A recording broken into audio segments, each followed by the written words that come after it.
The Fossores Chapter House is the world's first headquarters for Christian ministerial innovation, bringing preachers, leaders, and innovators together to collaborate on new liturgies, resources, and responses to the challenge of our times. This podcast explores the ever-changing era of perpetual upheaval, in which effective ministry requires constant imagination, creativity, and change. Thanks everybody for joining us on the Chapter House podcast. This is our hard start. This is the beginning of today's podcast episode. I don't know what episode it is, like 8, 9, 10, something like that. And I'm joined with my friends Juan and Kaylin Cordova. Why don't you tell them a little bit about anybody who's watching what you do and what you know about strategic partnerships, which is today's exciting topic. Go first, son. Thanks. Happy to be here. Thanks for having us. So, Kaylin Cordova, my background is in organizational psychology. So I have some experience and the privilege of working with leaders of nonprofits and churches and organizations that are really just looking to thrive and grow and find avenues to better their leaders and their teams. And it's really a privilege to do that. So talking about strategic partnerships is exciting because everybody needs to find ways to partner, and not a lot of people know how to do that. So looking forward to talking through that with you guys today. Yeah. And you did a master's in organizational leadership, yes, right? Yeah. In Seattle Pacific University. And it was the greatest journey I've had in learning. So it's been a privilege. Awesome. Yeah. And Jay?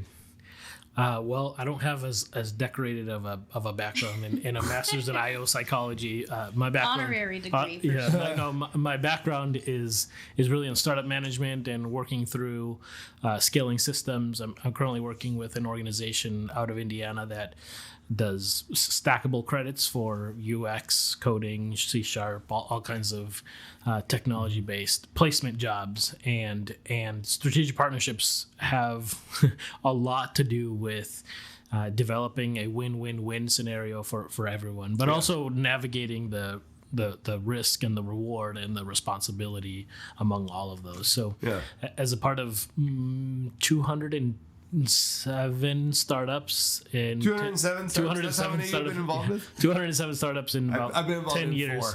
they all centered around me doing something for not any money. Yeah, typically the part is me not doing anything and other people doing all of it, and all I do is make friends. And so I think that's what I bring to the strategic partnership side. That's why I keep losing money. I'm paying people to be my friends. Jay is definitely a connector. So creating partnerships and guiding other people to make partnerships is really his bread and butter. So He'll be a lot of insight into this conversation. Well, let's start big picture, because I think that strategic partnerships is a term that's thrown around a lot in church land, and the Chapter House podcast is about ministerial innovation. This would fall under the category of missiological innovation. How do we partner with other groups to fulfill the mission of God to heal the world? And one of the things that we started doing years and years and years ago was trying to find people outside of the church that cared about the things that we care about in the church. Now, strategic partnerships can go beyond that, but that was really my introduction to it. And I realized, and it was partly a quote from Len Sweet, the futurist and Christian author, that sparked this for me. Is he told me, David, that the next Christian Reformation is going to be about the dissolution of difference between the church and the world. I mean, formerly we had clergy and laity. Well, the Protestant Reformation dissolved the difference between clergy and laity, so that every Christian person was a minister of the gospel. The next Christian Reformation is going to be about dissolving the difference between the church and the world, meaning that God is going to work his gospel purposes through quote unquote secular agencies. And when you look around right now, there's all kinds of secular agencies doing good gospel work, whether they're doing feeding programs, education programs, rescuing people from human trafficking, etc. And usually they're doing that totally independent of the church. Like the church has nothing to do with them. We're sort of competing against them, going, screw you guys. This is our purview. You're How stealing dare our thunder. Yeah, that's right. How dare you do good works without God's name? We only do no good works, but then we use God's name. So that was my introduction to it, and realizing that when you do good works, like people in the world want to do good and want to be around you. Yeah. And it's attractive to them. It's a huge apologetic. It's a huge sort of missional imperative. They're looking for Christians who are real Christians in name, and Christians at the very least can keep pace with them. So that was my introduction to a strategic partnership, is thinking there's got to be people in town people in Michigan, in our case, people in Vancouver, people all over the world who just want to do good things, regardless of what label we put on it. What was your guys' introduction to strategic partnerships?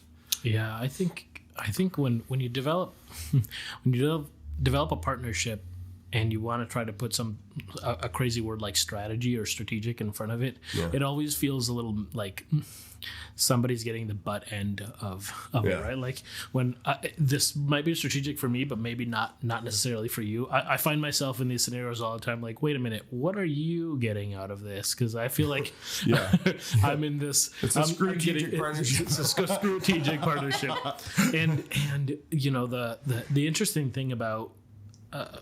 Let's take a math equation, right? Typically, when you say, "Let's go out to eat and we'll split the difference," right? Or we'll navigate all that. Well, you know, in those scenarios, splitting the difference might be even. It might not be in other cases, but when you're talking about a strategic relationship where you might have 3 bottom lines that have to resolve all of that, we're actually splitting the difference of differences. Right. So, and we're trying to navigate what it looks like to be all in one direction. So if we're going to go from the East Coast to the West Coast, then how do we all get there and make sure that we are sharing the resources, the assets, the kind of things that happen there? And so in my world, I was recently on a road trip where we were all going to share the costs, but I paid for the rental car and I bought all of the gas. Yeah. And every time, nobody bought me snacks. And every time we went to Starbucks through the drive-thru, I paid for the coffee, and I was like, "Wait a minute, this isn't even right." Yeah, this is not a partnership, you know. But then we split appies at dinner, so it was all fine. It was like, well, these appies better be made out of gold. It's equitable, not equal, right? Yeah. That's right. But you know, for me, the big difference in finding a partnership that makes sense is one that's going to have 3 components that are always going to be working in the same direction, right? Whether they're going to be sharing some of those assets or some of the work or some of the wealth or some of the wisdom in those spaces, that's how the best relationships can that's happen. Your triple bottom line work, both wisdom. If we're going to talk about a triple bottom line, we want to talk responsibility and risk and reward. And they don't have to be equal parts, but they do have to have something it's an ebb and a flow, right? Like sometimes you might be footing more of the risk, and others you might be footing more of the reward, and in a partnership, it's just going to depend on the life cycle of the partnership and on the outcomes that you're expecting and on the responsibility at that given time. And I think that's kind of what you're getting at, right? It may not always be equal parts, but everyone is going to share those things equitably and Well, let's get real specific and give some examples, because I think maybe this will help. But I go one of the really meaningful partnerships that I did a number of years ago was I wrote a children's story for my son, where I wanted to hypothesize what it would be like to take the gospel to Atlantis. You know, he had friends, and they were saying church was dumb and boring. And so I said, "What are your 5 favorite things?" I said, "Scuba diving, Atlantis, sports, war." And I don't remember what the other thing was. Monsters, you know. So Total boy things. Yeah, all little boy things. They were like 10 years old or something at the time. So I wrote this story about somebody who takes the gospel to Atlantis and fights monsters and goes to war and all the rest. But so it was just for my kid. But I thought there's got to be partnerships that I can do to take this neat idea and scale it up. So I approached a local literacy charity, and I approached a local theater, and I said, "Hey, if I cover all the costs and rent your theater, will you give me a reduced cost, you know, because I'm a nonprofit as a local pastor, and then I want to give all of the proceeds from the rental of the theater and an event that I'll put on towards this local literacy charity. And then I want the literacy charity to come and like give awards to particular kids who are going to be able to go and get, you know, reading programs or after school programs. And then because I realized I can't get up and read a story to everyone, I'll tell an abbreviated version of the story. So I took a story that I wrote for my kid. I made a partnership with a local theater. I said, I'll perform, I'll stand up and talk through a shortened version of the story. And I'll do that. The partnership is I'll bring your theater business for a reduced rate because we're a charity. And we're also a charity benefiting another charity. So there's a second strategic partnership. And then to that other charity, I said, you get all the money. I don't need the money. I just want to find good ways to do good things. And I believe in the work you're doing. What I got in return was an audience. I got the privilege of telling stories to people that otherwise never would have heard the stories. Yeah. I got the privilege. Oral dictation. Yeah, I got the privilege of saying like, hey, we're a church that cares about doing good things. I'm a pastor that cares about doing good things. Here's a little bit of money. Ended up being a couple grand. Here's a little bit of money for you to put kids through literacy programs. So in the wealth, wisdom, work category, I did all of the work, but I received all of the wisdom. I gave away all of the wealth. But for me, like that was a really enriching experience, and it felt like a huge success to be just somebody who would bless in God's name, in Jesus' name, a local business and a local charity. So that's the kind of idea that I think I'm always looking for as a partner. Yeah, well, and I think that you bring the unique perspective that you created something that didn't require others to do all of the work. How many times I've been a pastor in the past, and I've been in my 33 years of life. I've been in church. You're 33 all of them. right now? Yeah, I'm 33. If you make it one more year, you will have outlived Jesus. I think that's really important to know. I hope I do.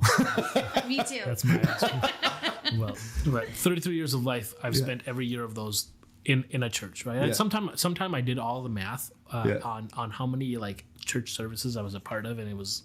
Like I think I checked them off for like the rest of my life. But as somebody who's been in those spaces a lot, and I'm sure you've seen this too, and maybe others that are listening and watching, people come to us with ideas, and they're like, "I have this great idea of something that you should do. I want you to do it." And it's like, you well, should do all the work.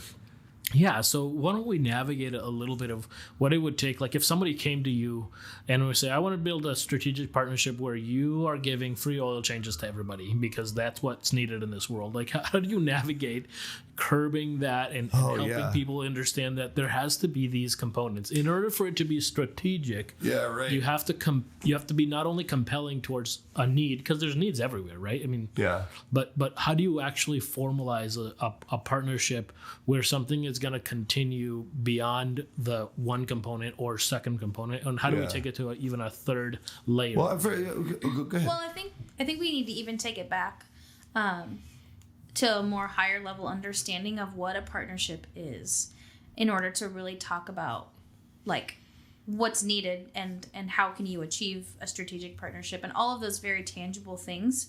But in reality, a partnership it's a relationship.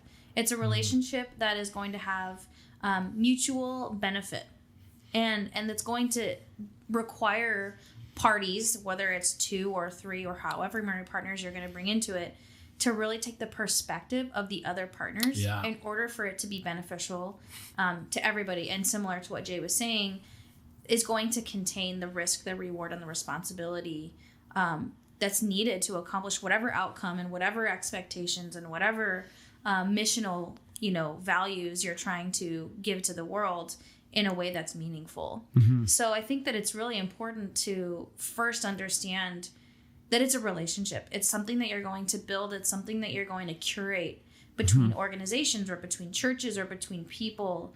And it has to start there in order for it to be successful. Yeah. That's good, because in your example, Jay, of somebody coming up with a bright idea, there's no relationship. It's just a chore. Yeah, I have a Jesus idea for you. I have a ministerial task for you. Well, that's good. It is. Well, and it's like you might have a need, or there might be a need in the world, like you said, to change the oil of everybody that drives on this street.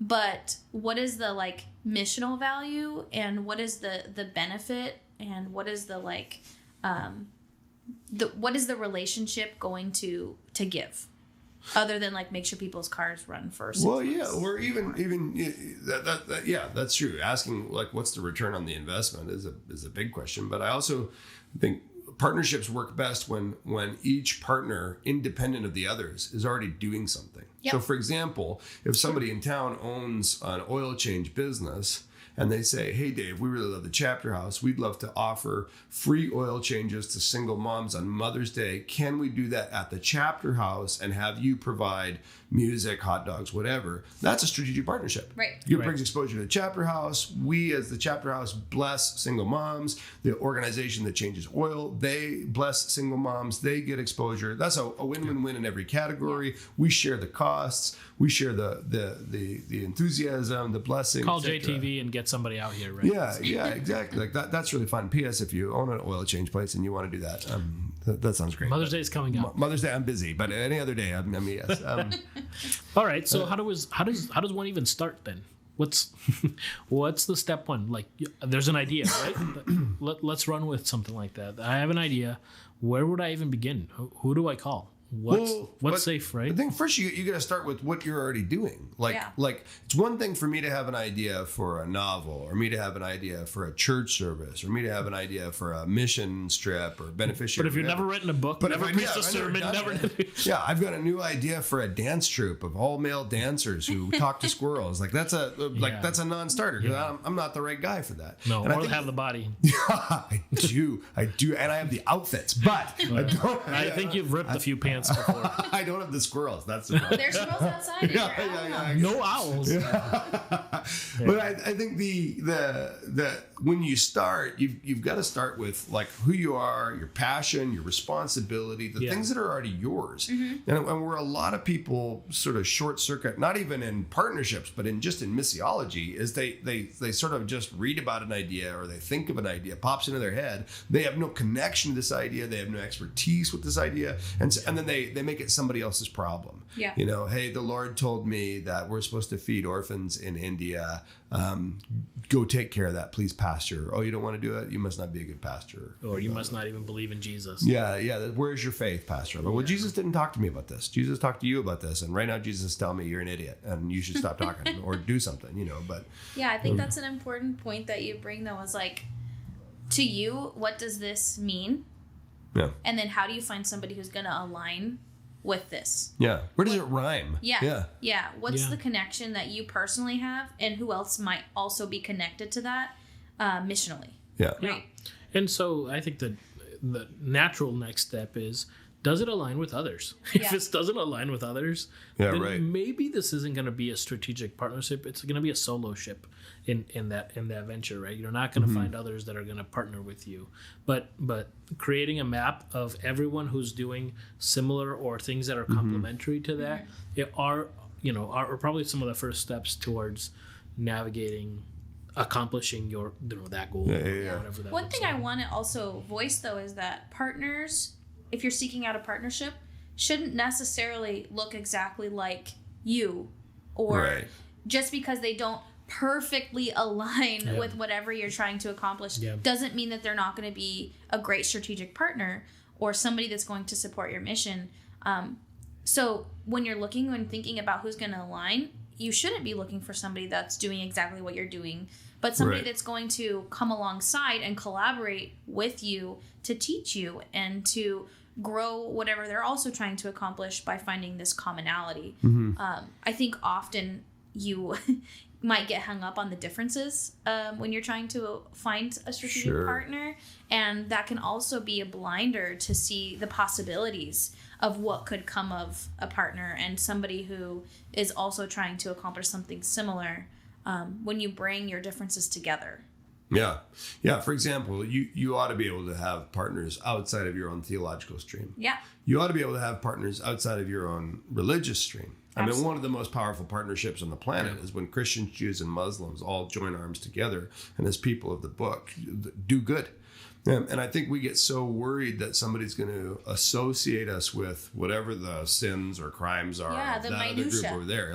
Like, hey man, if you're feeding hungry kids, who cares if you're feeding hungry kids next to the people from the synagogue or even people from Planned Parenthood? Feed hungry kids. Right. Like that in and of itself is good. And I think partnerships force us to be missionaries.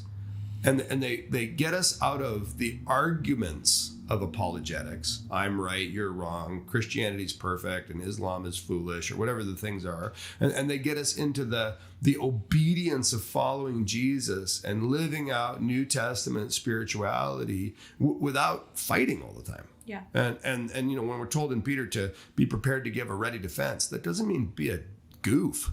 It means like let your life speak. Sure, articulate your beliefs, make assertions about what and why you believe, but don't forget why God has placed you here. God didn't place you here to be an arguer. God placed you to be a healer, and we need more healers and less curmudgeons. More people doing good work with other people doing good work, and I think that's why partnerships are so important. And that's again the missiological imperative that drove me to start making partnerships with secular businesses, secular institutions, people of other faiths, people of no faith, people of other denominational backgrounds, except Baptists.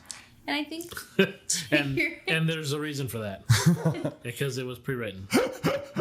I think to your point about finding those partnerships in secular spaces, one thing that we also need to remember as people that are on mission in churches and missional organizations is that believers and people of God are in those secular spaces. Sure. Right. And they care about the things that we care about. And just because they're in a position that is quote unquote secular doesn't mean that like they leave those things at the door. So you're going to find people in those secular spaces that have the same goals and heart for whatever your mission is. You just have to see beyond some of the parameters and politics that might surround that secular space. Yeah, I agree. I'll never forget being a 19-year-old college kid and hearing the IPAC the missional values, imagination, permission, authenticity, and community. Exactly. And one of the things that was most striking to me is, having been in the church space all of my life, I was never introduced into the idea of permission, right? To have permission to do X, Y, or Z, or defend your identity, or create your identity or your values, even within our model of what that looks like. I always thought that was probably that's probably been one of the most impactful components of my own development, has been giving myself and giving others permission to develop that innovation and community and those kind of things. Because the moment that you define that for others is the moment that then there are lines, they're stifled. It's not a sandbox anymore. Now it's a iron gate that you have to set up. And so navigating ways as people that are leading nonprofits or church spaces to give permission to the folks that are in your organization and outside of your organization to find creative ways to break down barriers that are going to then lean into those strategic partnerships, even if those strategic partnerships mean that you are not directly a beneficiary of something monetary, right? If it means that you're going to give away somebody work, else is going to give the money, if you're going to give away wealth, if you're going to give away wisdom, one of those components. And again, if we think about that triple bottom line being equal to the triple red line, risk, reward, and responsibility, then we have in my estimation, the appropriate balance in between what it would take to accomplish a true strategic partnership. What the rewards are and what the obligations or responsibilities are. And it's not always going to be pointed in one direction or two directions. Right? And you might be listening and wonder, well, okay, this is all neat and cute or whatever. How do I get started? And I think there's two big questions. The number one question is, who cares? Just start. Yeah, if you're going to do something, who else cares about the thing that you're going to do? Yeah. I mean, if you've got, for example, if you're a musician and you've got a new album that you want to write and you have convinced yourself that the album can be used by God to help people and bless people, I go, great. Who cares about your music? Who cares about what your music is going to do? Who is a natural beneficiary of your music? And if what your answer is, well, lots of people should buy my music because it will help them, that's not a strategic partnership. That's just a dream and an ambition that you've written successful music, which is fine. But if you want to make that a partnership, then you got to say, okay, if 50% of the proceeds from every album will go to a charity, and then you go find a charity that you really believe in. Let's say it's a clean water charity. So now you call an organization and you say, hey, I want to give money to your charity through the sale of my new album. Will you receive that money? The charity will say yes, and you say, great. Well, in exchange, will you promote it? Will you promote it through your networks? Will you let people know? Now it's a partnership because you're giving them something, they're giving you something. Now it's got some sort of benefit. We believe that your music is great and it'll help people and encourage people. The organization is excited because they'll get a little bit of money from the sale of it. But that's how you start with a partnership, is by asking the question, who cares about what I'm doing? Who else cares about what I might do? Yeah. And I would say, I on a regular basis, I say this to folks, you don't have to have the best story. Like, there are people who have better stories than you or better outcomes than the whole deal. You have to tell your story best. So it's not about having the best story. I like that. It's about telling your story best, in the best way that you possibly can, in the best spaces you possibly can. That's good. With the greatest audience that you possibly can. So if you're like, I don't have it all together yet, it's not about having the best story, because somebody else will probably be a little better in that. Sure. And it's a subjective component, right? But it's about being able to tell your story best in every capacity. Yeah, I like that. That's so good. Yeah. Well, and a partnership gives you the opportunity to tell your story to a new group of people. Sure. Yeah. Yeah. And for me, because I'm always thinking I'm thinking as an agent of healing and blessing. Like, I feel like God's put me here as a Christian. God's put me here as a pastor, a husband, a father, a nonprofit leader. He's put me here to heal and to bless.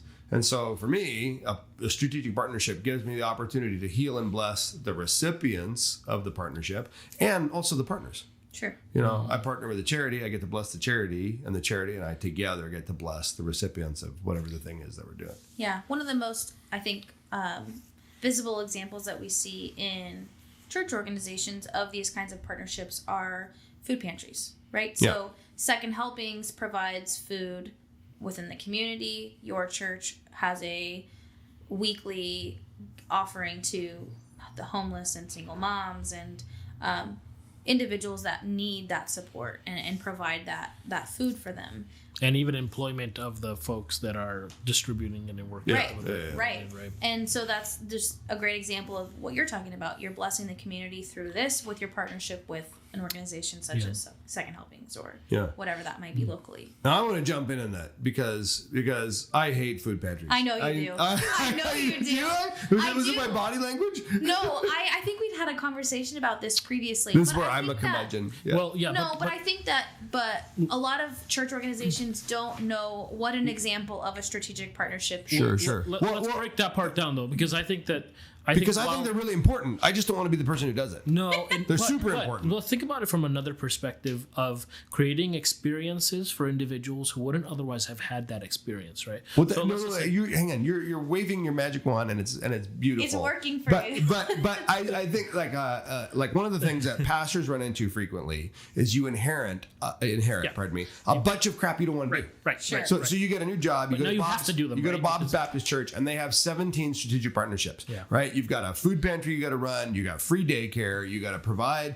oil changes for dads that are out of work. Like that's the thing that you have to do. You have all these partnerships which are supposed to be good, but instead they suck the life out of you because you really care about art, or you really care about film, or you really care about adventure travel, or you really care about spiritual disciplines. And I think one of the things that you have to be honest about is not everybody is going to carry every banner or jump on every bandwagon. Absolutely. And so if something's not yours, like if the food pantry's not yours, don't disparage the food pantry like I did, tongue in cheek, in case you couldn't tell. But neither should don't stop someone else from doing it. Right. But neither should you be stuck doing something that you don't really care about because it's not your passion. Right. I mean, some apostles, some prophets, some pastors, some teachers, some food pantry workers, some have the gifts of health and service. Yeah. Hand can't say to the eye, I don't need you. Yeah. Everybody's got a part. My part's not food pantries. Yeah, I love I love reaffirming to people when something just doesn't fit what you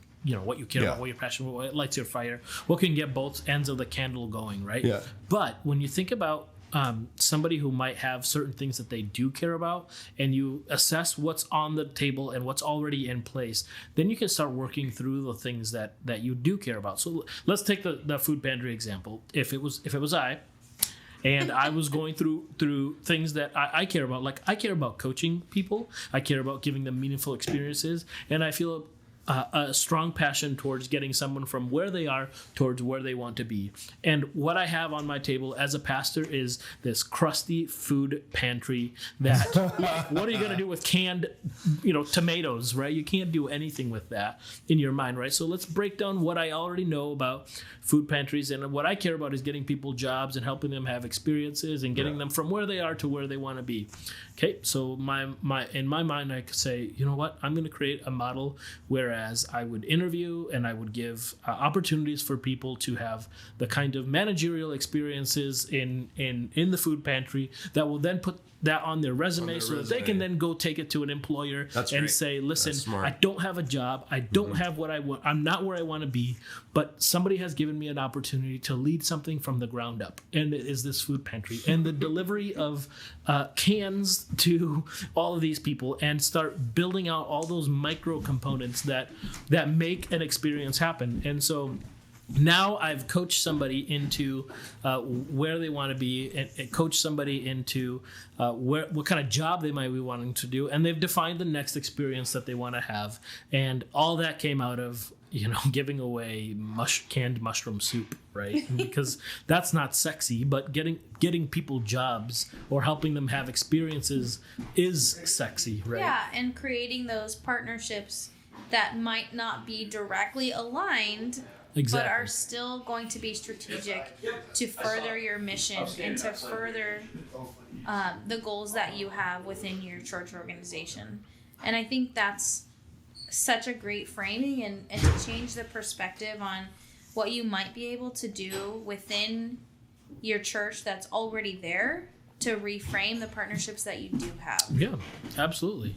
And aligning new partnerships that may not have existed, like job placement opportunities and folks that care about economic development and chambers of commerce that are local to those spaces to say we have a program where people can have an apprenticeship, learn managerial skills and even logistical operations for a small place where they could fail lightly and it wouldn't have a massive ramification to the economy because people need to get experience somewhere. Absolutely.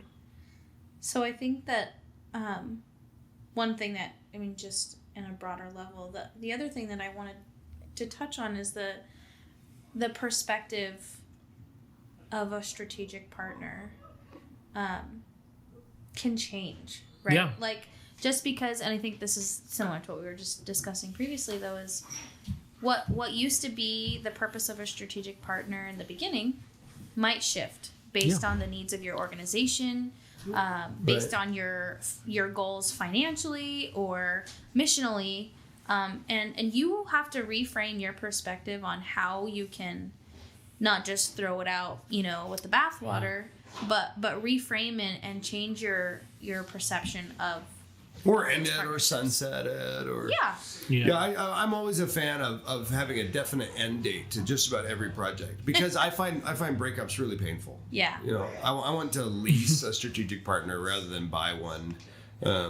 Just because the conversations are so uncomfortable and there's so much hurt feelings and and you can always start another project, right? Right. Absolutely. Yeah. The candle's gonna run out at some point, right? Right. Yeah. So like again, you're gonna burn that wax. A one-off thing, for Mother's Day, and if you do have, we had a missionary that we were supporting at a church that I worked at once, and we were not jiving with this missionary, and it was tense, and he was a bit judgy of what we were doing, and we were a bit confused about how he was spending his time, so we were giving him a lot of money, and we just weren't sure it was going anywhere. So what we did was we got together with him, we sat down with him, and he opened the conversation. He said, "Hey, if hypothetically you were going to end this, it would be really helpful to my family and I if it looked like this. That over the next 12 months, you stepped us down to 50% support, and then 25% support, and then cut us off." And that was such a great roadmap for me because it meant that I don't have to be stuck with this guy forever.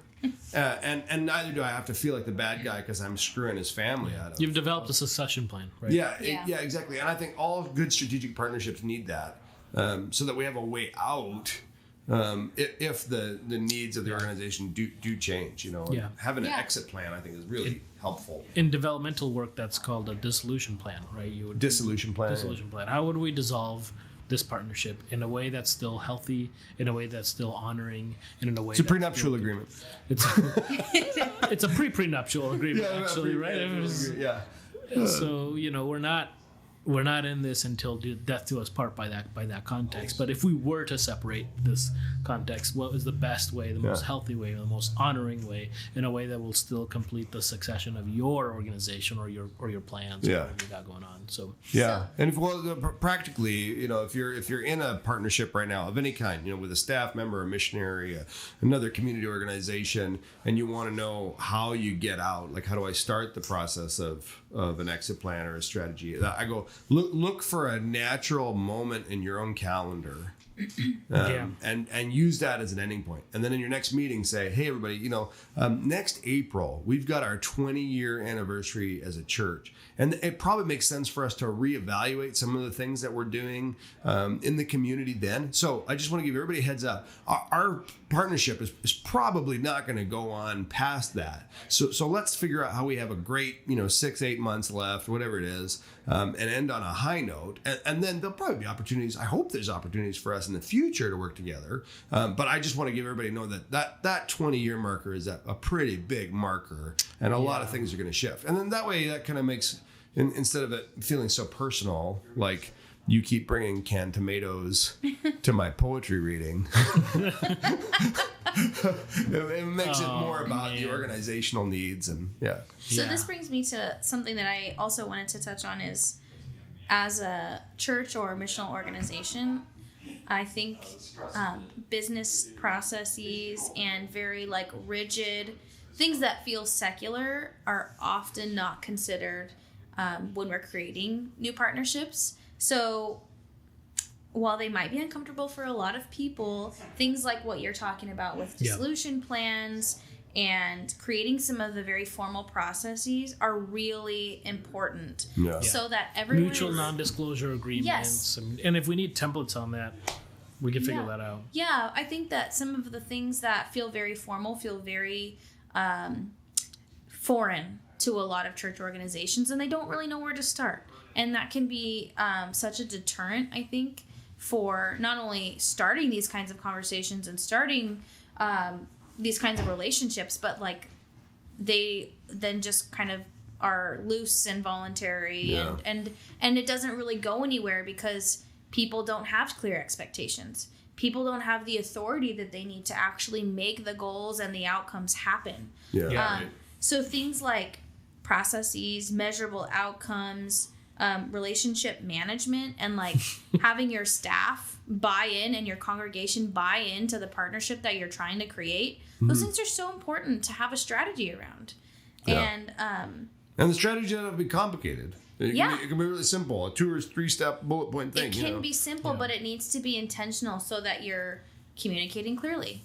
You're inviting people to participate, and that relieves a lot of the pressure from some of those leaders that don't want to actually do the food pantry. But there might be somebody in your congregation that feels really passionately and feels called to doing that. And if you don't communicate those things, then you're losing that opportunity. There's some things that maybe there's HR professionals in there, right? Well, I think just from the church, before you dive into that, a good grid from the church perspective is when you want buy-in from your congregation or whomever, you start with what you believe. Hey, we believe feeding hungry people is at the center of the gospel. And then you start with what we want. And next, hey, we really want to be a church that has a great food pantry, even though as a pastor, you might not be wired for food pantry thing. And then you tell them why, because we want our church to be useful, meaningful. And then you ask who wants to help. Yep. And so that people can opt in, but that's a great way to build buy-in is when people hear the biblical argument, when people hear the missiological argument, when people hear the vision for the church, this is the kind of church we want to be. And then, not everybody in your church is going to want to do that, but those that do now know that they have your support and the platform to do it. Right. You don't want to give somebody who's a Butterfinger the canned goods, right? They're going to be breaking The glass jars. the glass jars, the Pickles. mason jars. Yeah. Do people bring pickles? I might be more excited if I'd eat all the food pantry stuff. I'm serving at the food pantry because I got my hand in the pickle jar. You were going on then about. No, I think that it's really important that leaders and executive pastors and people that are going to be creating these partnerships understand that it really is going to take the strategy part and the intentionality to make these partnerships processes, to make these partnerships thrive and to really get to the outcomes that you're hoping to achieve in your community or in your giving or in your support for your missionaries, whatever the case may be. Like, those things don't just fall together. Yeah. Right. And if they do, it's probably not going to be long term. So if you're looking to build long-term partnerships or maybe you want short-term partnerships, and that's fine, you either way, you need to have something a little bit more formal in place. And I would say we're willing and available to have a dialogue about that. Yes. So if anybody emails the Fossores Chapter House, sure, I can put them in touch with you. email, we could have a dialogue about what it looks like, what are some things that possible hiccups, and then what are some other ways that might align missiologically, but also just human capital. Because those are the hard ones to start lining up. I do think something there made me think about all the organizations I know that partner frequently and poorly. Like I can think of a couple local charities that are always talking, hey, we're partnering with this group or we're partnering with that group, and they never get anything done. Yeah. They're really good at holding hands. Name recognition. And never going anywhere. Yeah. And I think that for the longest time, that's why I didn't want to do any partnerships. Yeah. Because crappy plus crappy doesn't equal great. It equals super crappy. Well, and when you want people to give to something, if they see that there's been little success in whatever you're starting, they're not going to give to your cause, right? So if you are partnering poorly, you might want to consider that for your credibility within the community, because if you're not intentional and you're not having the strategy around those kinds of things, who's going to want to partner with you in the future? Well, we had a guy that pitched, he sent us a brochure to the church I used to work at in Canada, and he said, I want you to come and be a part of Jesus for London. I want you to partner with us in Jesus for London, 1993 or something. And then he gave us stats for what all these 8 churches that had partnered together for Jesus, and not like London, Ontario, like London, England, all these churches that had partnered for Jesus for London. And then the stats were like, we passed out 52 tracts. We had 8 decisions for Jesus, and you're like, this is the worst. 4 doors. Yeah, that's right. We baptized one kid, against his will, and you're like, this is the worst missions thing ever. Yeah. And I think there's a lot of because people feel uncertain about themselves, or they feel embarrassed about their own results. They think instead of working harder or smarter, if they can get other groups around them, that will legitimize them. Multi-church gatherings are often like that. Hey, you get a bunch of tiny little churches together that have never done anything, and they say on Easter Sunday we're going to have a huge church service in the park with all the local churches together and baptized, right? Yeah, right. And you go you got 20 churches together for a total crowd of 35 people. And you're mad at the churches of hundreds or thousands that didn't participate, because they're elitist. It's not that they're elitist. It's that they like that. You need 3 parks to get them there. Yeah. It's just asinine, And so I think there is some value in recognizing you're always going to have one of 3 matches in a partnership. You're either going to be big fish, little fish, or little fish, big fish, or 2 fish of the same size.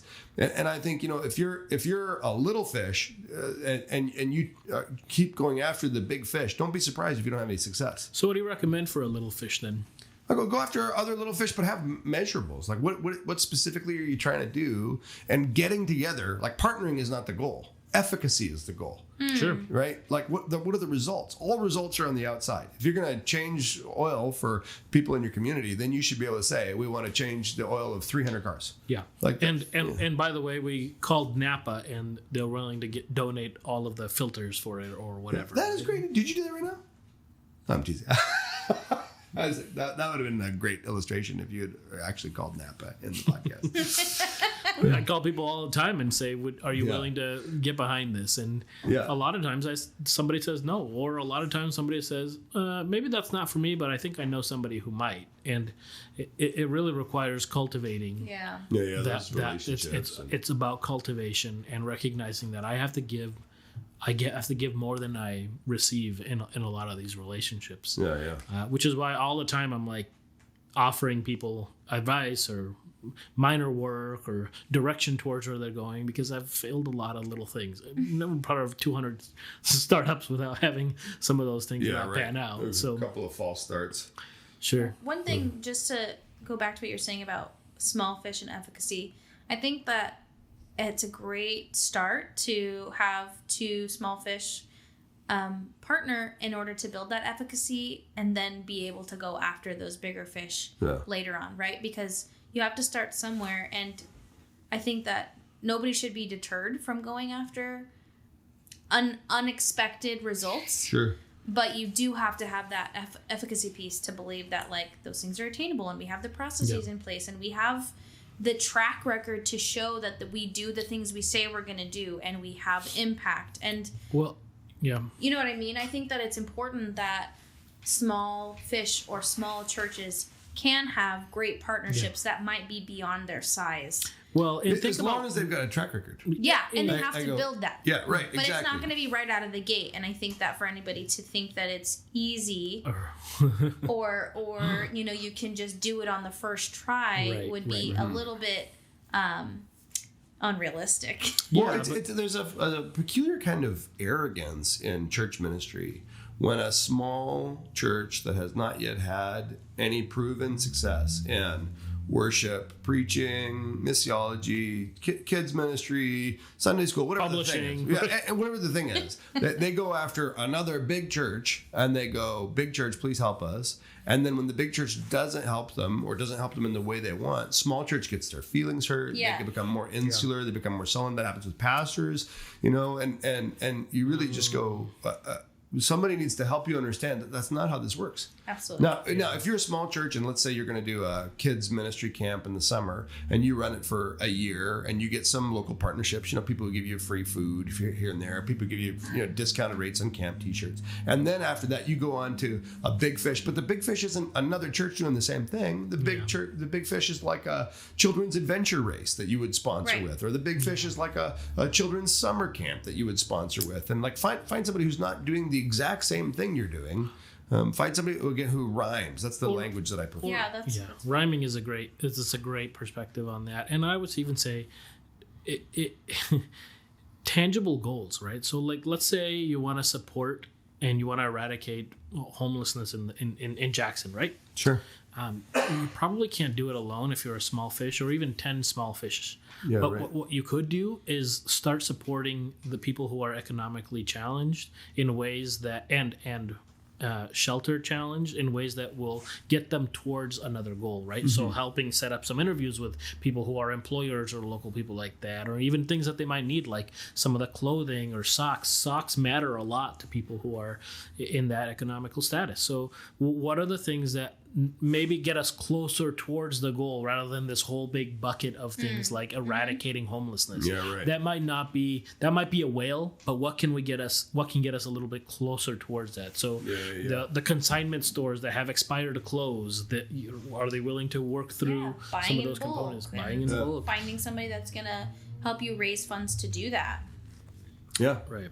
It's the side of I always say this, if you think like a water hose streaming downhill, it's going to go over a couple pebbles, it's going to go around, but the reality is you can't stop that. It's still going downhill because it's fluid, it's water, it's ebb and flow. It has momentum. It has momentum, and it's a lot easier to keep momentum going even if it's slower than stopping and starting and stopping and starting. We've had this conversation a number of times that finding ways for that momentum to continue is much more effective than stopping and starting and resetting and moving and all these pieces, because try to flip a rock over, it's going to be a lot harder. But if the rock is already moving, or that snowball's already moving, it's going to be easier. It's going to be easier. And that's where you want to align strategic partners that can keep that ball rolling rather than kicking it down. What about best resources on partnerships? I mean, what best books, best blogs, best thought leaders? Or who do you guys recommend? Yeah. That one caught me. You've read a book? Yeah. Yeah. I think that best resources, this is not a shameless plug, but is going to be other pastors or other leaders that are in the similar industry that are doing it well. Yeah. So it doesn't have to be somebody like, I don't know, from some big mega church that partners well and they're able to like showcase all these things. It could be another church in your area that you see has a lot of partnerships. And you know what? Why don't you go across the street and talk to that pastor and ask them how they've been successful in creating partnerships? And the chapter house is such an incredible resource for those kinds of conversations. And just like being able to partner and just have conversations with people that are trying to accomplish the same things as you. Yeah. Other churches, other successful missiological organizations. Yes. If you're looking for books, typically anything on the topic of city theology or urban ministry, those are good looks. There's a bunch out there. The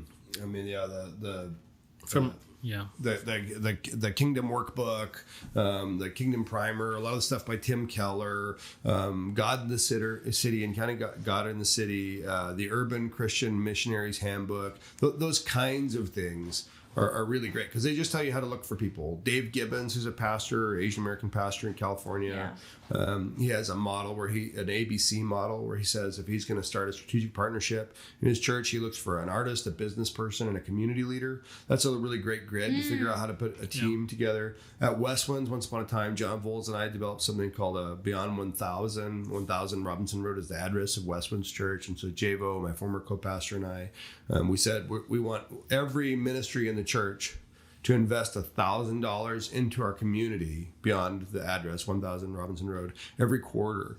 And so what they had to do was find a triple bottom line where they took the $1,000 from their budget, invested that $1,000 into a community partnership, and together with that community partnership, raised an additional $1,000 for the community partnership. So we turned our $1,000 into $3,000, and those are just good grids. Finding some way forward, some way to put teeth to it to make sure that it happens and it happens frequently.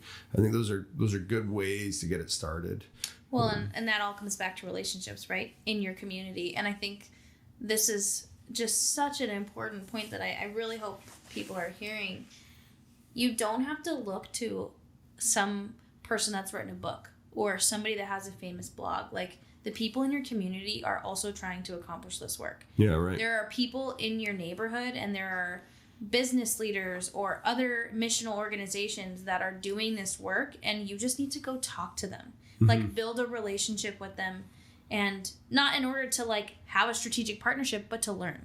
Sure. And the chapter house and the people that come to this incredible place are trying to do just that, breaking down barriers that we're all trying to accomplish mission, right? We're all trying to give in the way that God's called us to give, and we can learn from each other, and we can find ways to take little nuggets here and there and find a way to apply them into what we're doing. Yeah.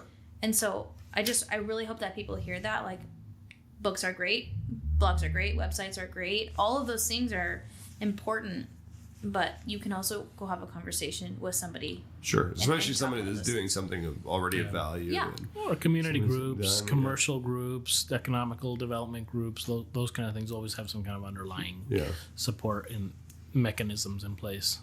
Well, we're going to wrap it up here in just a sec, but what about any last comments? Best advice for somebody who wants to get started? Biggest caution for somebody who's, because you guys have done a ton of this stuff. I would say biggest caution is always letting letting the emotions get too ahead of a situation. So considering the perspective of others and what you're doing and how you're trying to navigate those conversations, taking things a little too personal, and understanding how you show up. You might show up a bit too abrasive or a bit too passionate. And you always want to match people's energy where they are. So just be very mindful of everything. Match their energy, match their dress, match their match as much as you can towards that strategic partner that you're seeking. And this is not a hit at dressing down or anything like that. I'm saying you want to align as best as possible in every capacity as possible, so that everything feels like we're just two cars going down the same freeway, and the vehicles are getting us towards the same location. So my word of caution is, don't take things too personal. Navigate the best. The best partnerships look like a variation of what you do, not the exact thing that what you do. And then always just consider that perspective, right? Yeah.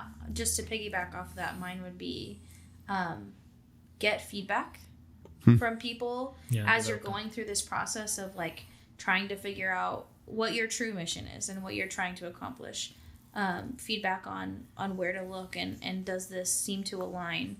Anything that's going to be able to refine you and refine your idea and refine the goals that you're trying to accomplish are always going to be more effective in the end. And feedback is a super difficult process, but I think it's always usually for the best to find voices and mentoring people that can provide that positive and difficult feedback for you when you're trying something new, like creating partnerships. Yeah. And it doesn't necessarily mean you have to find a mentor. Find mentoring voices. Right. We always say find mentoring voices. Not it feels like a lot of commitment to have a mentor or to mentor somebody, but say, listen, would you just be a sounding board? I know you have success in business, or I know you have success in planning, or I know you have success in administration. Would you just be a sounding board for me? People you trust to be honest with you is a difficult thing to invest in, but it's like so important as for any leader and for any church leader specifically, to have somebody that you trust and that is going to always have your best interest in mind is an investment worth making. Yeah. My caution, I think, would be that at the end of the day, whatever the thing is that you're going to do, it's got to work. So again, the partnership is not the goal. The mission is the goal. Yeah, the skill. And so whatever you're doing, man, if you're going to feed kids, if you're going to feed the homeless, if you're going to support families, if you're going to whatever, have a party in the park, make sure it happens. And don't sit there and go, oh my gosh, I thought when we got all these people involved, they would just naturally be effective or efficient. No, it takes leadership. Yeah, absolutely. And sometimes, especially in a partnership, there's so much diversification of responsibility that we wait for someone else to tell us what to do, and you can't do that. You have to drive it. Yeah. You can drive it politely, you can drive it courteously, you can drive it considerately, but you can't take your foot off the gas. Absolutely. Yeah. It's called diffusion of responsibility. Yeah. Yeah, the bad thing. The bad thing is called that, yeah. Well, thanks, you guys. I appreciate it very much, and thanks for being here. Thanks, everybody, for listening and for watching, and let's go get something to eat. Cheers. Yeah.